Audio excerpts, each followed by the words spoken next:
मान सिंह एक ऐसा डाकू जिसकी बंदूक से निकली गोली कभी खाली नहीं जाती थी, जिसने अपनी जिंदगी में कुल 93 मर्डर किए।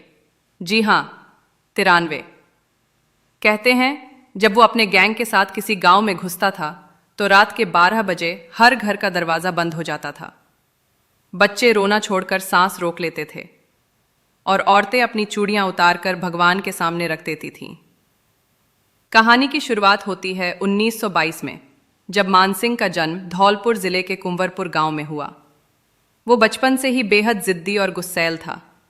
15 साल की उम्र में उसने अपने चाचा की हत्या कर दी थी क्योंकि चाचा ने उसके पिता को गाली दी थी। 15 साल की उम्र में पहला कत्ल। इसके बाद उसे गांव छोड़ना पड़ा और वो चंबल के बीहड़ में भाग गया। वहां उसकी मुलाकात हुई एक और खूंखार डाकू लखन सिंह से। लखन सिंह के गैंग में मानसिंह ने 3 साल तक काम किया, लेकिन उसकी महत्वाकांक्षा इतनी थी कि वो खुद का गैंग बनाना चाहता था।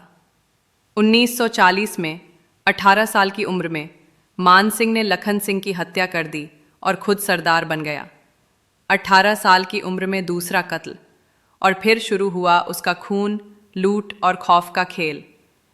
कहते हैं चंबल के बीहड़ों में 20 गांव ऐसे थे जहां रात को पुलिस भी जाने से डरती थी, क्योंकि वहां मान सिंह का राज चलता था। अब सवाल उठता है, इतना खूंखार क्यों बना मान सिंह? क्योंकि उसकी जिंदगी में प्यार भी एक ऐसा जख्म था जिसे कभी भुला नहीं पाया। 1945 में मान सिंह को अपने ही गांव की रज्जो नाम की लड़की से प्यार हुआ। दोनों शादी करना चाहते थे, मगर रज्जो के घर वालों ने उसका रिश्ता एक अमीर जमींदार के बेटे से तय कर दिया।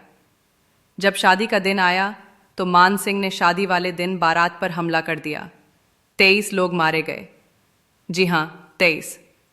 शादी तो नहीं हुई, लेकिन उसके नाम का खौफ पूरे राजस्थान, मध्य प्रदेश और उत्तर प्रदेश तक फैल गया। 23 कत्ल एक ही दिन में।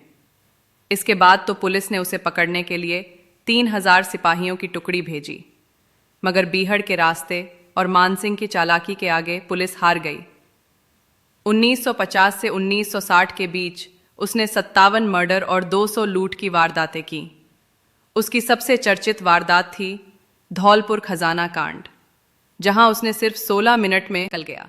इस लूट में कुल रकम थी 40,000 रुपए, जो आज के हिसाब से 3 करोड़ से ज्यादा होती। पुलिस के रिकॉर्ड में लिखा गया, इतिहास का सबसे तेज और खौफनाक डाकू। मानसिंह को पकड़ने के लिए सरकार ने 50,000 रुपए का इनाम रखा, जो उस